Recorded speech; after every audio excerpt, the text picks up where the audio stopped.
بسم اللہ الرحمن الرحیم. ناظرین، وی لاگ نمبر 158 اور پانچویں قسط ہے، اور پوائنٹ نمبر 6 ہے. مین ہیڈنگ ہمارا چل رہا ہے غزوہ احد. ناظرین، احد کے بعد کی فوجی مہمات کی شہ سرخی نمبر 6 یعنی غزوہ نجد، یہ ہم آپ کے سامنے رکھ رہے ہیں. پیج ہے 404. آج کا وی لاگ نمبر 158 اور پانچویں قسط ہے یہ. ناظرین، غزوہ احد، اس کتاب کے رائٹر ہیں مولانا صفی الرحمان مبارک پوری الرحیق المختوم. اس کتاب کا ٹائٹل ہے سیرت النبی صلی اللہ علیہ وسلم پر دنیا بھر میں اول انعام یافتہ یہ کتاب ہے، جس سے یہ واقعہ ہم آپ کے سامنے رکھ رہے ہیں غزوہ احد.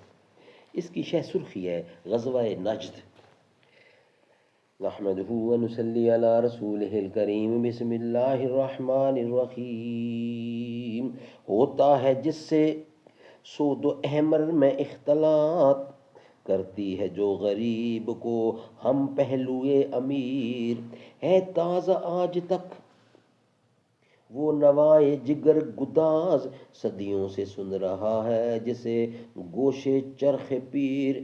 اقبال کس کے عشق کا یہ فیض عام ہے، رومی فنا ہوا حبشی کو دوام ہے.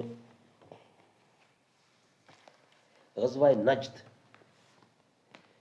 غزوہ بنو نذیر میں کسی قربانی کے بغیر مسلمانوں کو شاندار کامیابی ہوئی. اس سے مدینے میں قائم مسلمانوں کا اقتدار مضبوط ہو گیا اور منافقین پر بد دلی چھا گئی. اب انہیں کھل کر کچھ کرنے کی جرات نہیں ہو رہی تھی. اس طرح رسول اللہ ان بدوؤں کی خبر لینے کے لیے یکسو ہو گئے جنہوں نے احد کے بعد ہی مسلمانوں کو سخت مشکلات میں الجھا رکھا تھا اور نہایت ظالمانہ طریقے سے داعیان اسلام پر حملہ کر کے انہیں موت کے گھاٹ اتار چکے تھے. اور اب ان کی جرات اس حد تک بڑھ چکی تھی کہ وہ مدینے پر چڑھائی کی سوچ رہے تھے. چنانچہ غزوہ بنو نذیر سے فارغ ہو کر رسول اللہ ابھی ان بد عہدوں کی تادیب کے لیے اٹھے بھی نہ تھے کہ آپ کو اطلاع ملی کہ بنو غطفان کے دو قبیلے بنو محارب اور بنو سالبہ لڑائی کے لیے بدوؤں اور احرابیوں کی نفری فراہم کر رہے ہیں. اس خبر کے ملتے ہی حضور نے نجد پر یلغار کا فیصلہ کیا اور صحرائے نجد میں دور تک گھستے چلے گئے، جس کا مقصد یہ تھا کہ ان سنگ دل بدوؤں پر خوف طاری ہو جائے اور وہ دوبارہ مسلمانوں کے خلاف پہلے جیسی سنگین کارروائیوں کے اعادے کی جرات نہ کر سکے.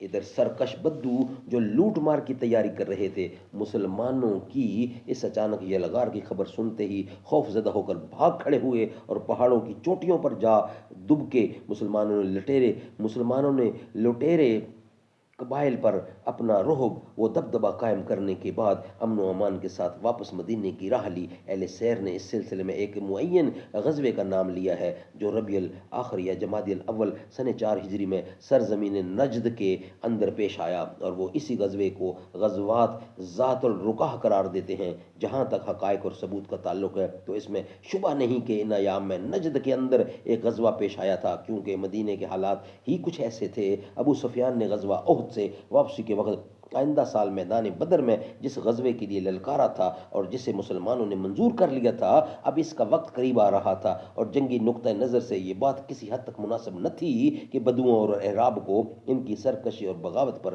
قائم چھوڑ کر بدر جیسی زوردار جنگ میں جانے کے لیے مدینہ خالی کر دیا جائے، بلکہ ضروری تھا کہ میدان بدر میں جس ہولناک جنگ کی توقع تھی اس کے لیے نکلنے سے پہلے ان بدوؤں کی شوکت پر ایسی ضرب لگائی جائے کہ انہیں مدینے کا رخ کرنے کی جرات نہ ہو.